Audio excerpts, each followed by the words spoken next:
بتا رہا ہے اگر ایک بیٹی ہوتی تو قرآن کیا کہتا؟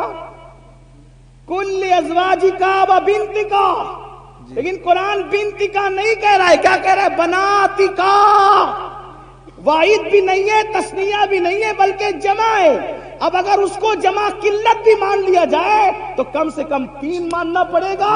آپ کم سے کم تو آپ کو 3 ماننا پڑے گا، 3 سے کم پر تمہاری جان نہیں چھوٹ سکتی۔ اس سے پتا چلا جب قرآن نے کہہ دیا وَبَنَاتِكَ، آپ اپنی بیٹیوں کو حکم دے تو ماننا پڑے گا نبی کی ایک نہیں تھی بلکہ نبی کی 3 سے زائد بیٹیاں۔ اب جب یہ مان گئے، اس پہ کوئی تفصیل بات نہیں کرتا، علماء جانتے ہیں، آپ کو مزید وہ سمجھا دیں گے۔ تو جب نبی کی 4 بیٹیاں ہیں اور آپ کہتے ہیں سیدہ فاطمہ کو جہیز دیا، کس کو جہیز دیا؟ تو آپ کو یہ بھی ماننا پڑے گا سیدہ زینب بنت محمد کو بھی جہیز دیا، آپ کو یہی ماننا پڑے گا سیدہ رقیہ بنت محمد کو بھی جہیز دیا، آپ کو یہ بھی ماننا پڑے گا سیدہ ام کلثوم بنت محمد کو بھی جہیز دیا۔ تو اب اگر آپ سیدہ فاطمہ کا جہیز ثابت کرتے ہو تو آپ کی یہ ذمہ داری ہے کہ حضرت زینب، حضرت رقیہ، ام کلثوم کا بھی جہیز آپ ثابت کر کے بتائیں کہ حضور نے کیسے جہیز دیا۔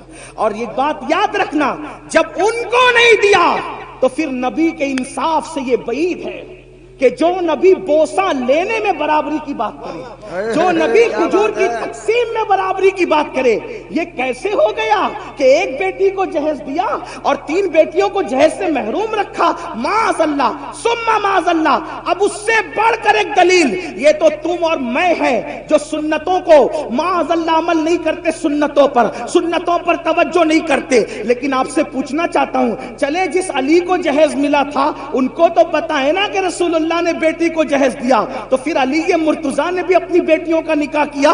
حضرت علی مرتضیٰ کی بھی بیٹی ہے، حضرت زینب بنت علی، حضرت رقیہ بنت علی، حضرت ام کلثوم بنت علی۔ مولا علی کی ایک بیٹی نہیں ہے، مولا کائنات کی تو کم سے کم 7 اور 9 بیٹیاں بتائی جاتی ہے۔ تو جس علی نے نکاح کے وقت اپنے سسر سے جہیز لیا اپنی بیوی کی شکل میں، اپنی بیوی کے جہیز کی شکل میں، تو آپ سے پوچھتا ہوں اس علی مرتضیٰ نے جب جہیز لیا تو اپنی کس بیٹی کی شادی پر انہوں نے جہیز دیا؟ یہ بھی آپ کو ثابت کرنا پڑے گا۔ اور دوسری بات، وہ صدیق اکبر افضل البشر بعد الانبیاء بالتحقیق ابو بکر صدیق، وہ عبداللہ ابن عمر جو مسکرانے کی بھی سنت ترک نہیں کرتے تھے۔ ایک مرتبہ مسکران ایک صحابی، کسی نے پوچھا کیوں ہنس رہے ہو؟ کہا مجھے بھی نہیں پتا کیوں ہنس رہا ہوں، یہاں کھڑے رہ کر میرے یار نے مسکرایا ہے، بس میں بھی مسکرا رہا ہوں۔ حضرت عبداللہ ابن عمر اپنی امامے کے شملے کو درخت سے الجھا رہے ہیں، کسی نے کہا یہ کیا بچپنے کی حرکت ہے؟ وہ فرمایا بچپنے کی حرکت لوگوں کو لگا کرے،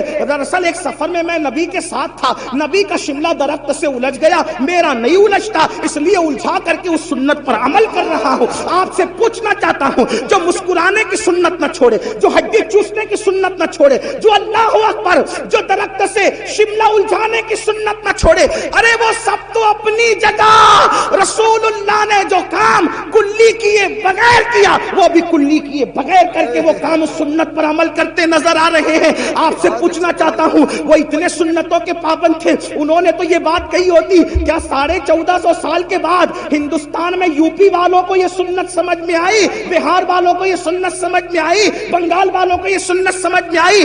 ابو بکر صدیق سیدہ فاطمہ کے نکاح رخصتی کے چشمدید گواہ ہے۔ اگر انہوں نے جہیز دیتے ہوئے رسول اللہ کو دیتا دیکھا ہوتا تو صدیق اکبر بھی تو اپنی بیٹی کو جہیز دیتے۔ صدیق اکبر نے جہیز نہیں دیا، فاروق اعظم نے جہیز نہیں دیا، عثمان غنی جیسے غنی اور مالدار نے جہیز نہیں دیا، اور آپ کہتے ہیں جہیز دینا سنت ہے۔ یہ ذمہ داری تو میرے ان محقق بھائیوں کے سر پر ہے جو ہم پر مسلط کرنے کے جہیز دینا سنت۔ محقق سے مراد علماء نہیں ہے، محقق سے مراد یہ ہوٹل پہ بیٹھے ہوئے لوگ ہیں جو بغیر علم کے علماء نے تو کبھی تائید کی ہی نہیں۔ ارے کیا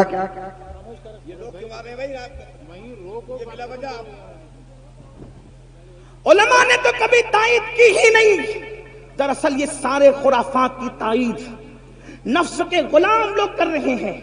میری گزارش ہے آپ سے، اگر قوم کی بچیوں کی آبرو اور عزت سے تھوڑی بھی دلچسپی ہو،